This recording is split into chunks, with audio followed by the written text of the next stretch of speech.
something out of nothing was entirely inappropriate. My approach, similar to that taken in Founding Brothers, was to assume that narrative is the highest form of historical analysis, that by inhabiting certain propitious moments and telling their stories, I stood the greatest chance of encountering and hunting down my quarry. Later on, I discovered that some of the stories I had chosen to tell were as much about failure as success, in part because some of the problems facing the founders were insoluble, in part because some problems did not call out their fullest creative energies.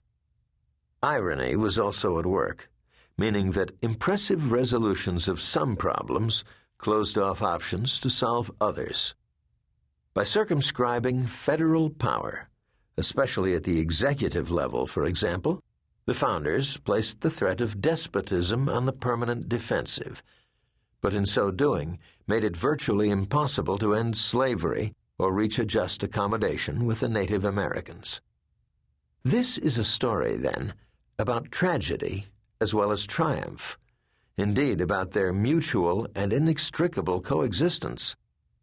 I come away from it still believing that the gathering of political talent at this historical moment is unlikely ever to be surpassed, which I suppose means that the Henry Adams quip, though wickedly mischievous, is not wholly unfair.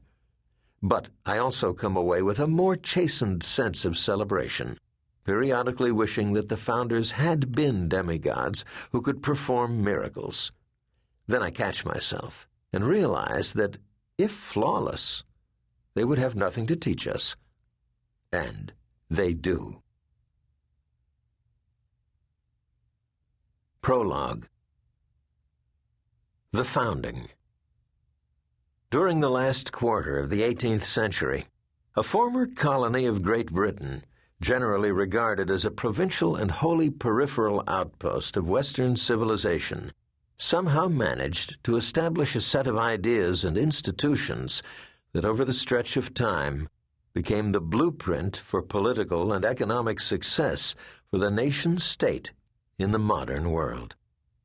Over the course of the next 2 centuries, these ideas and institutions, labeled democracy or liberalism, though neither term would have been recognizable to the founding generation, replaced the monarchical dynasties of Europe in the 19th century, then defeated the totalitarian despotisms of Germany, Japan, and the Soviet Union in the 20th.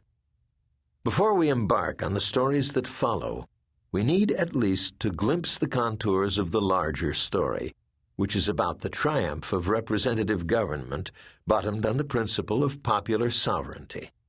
A market economy fueled by the energies of unfettered citizens, a secular state unaffiliated with any official religion, and the rule of law that presumed the equality of all citizens.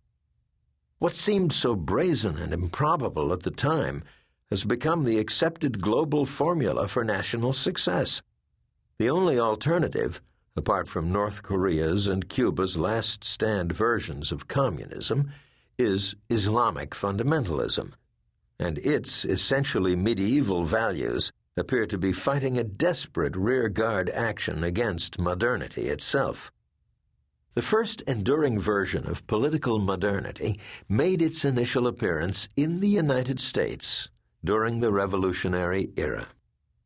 The most prominent revolutionary of all, George Washington, offered the first comprehensive explanation for this stunning achievement, and, rather interestingly, he chose to emphasize the fortuitous conjunction of large-scale historical forces beyond human control, rather than the actions or decisions of men.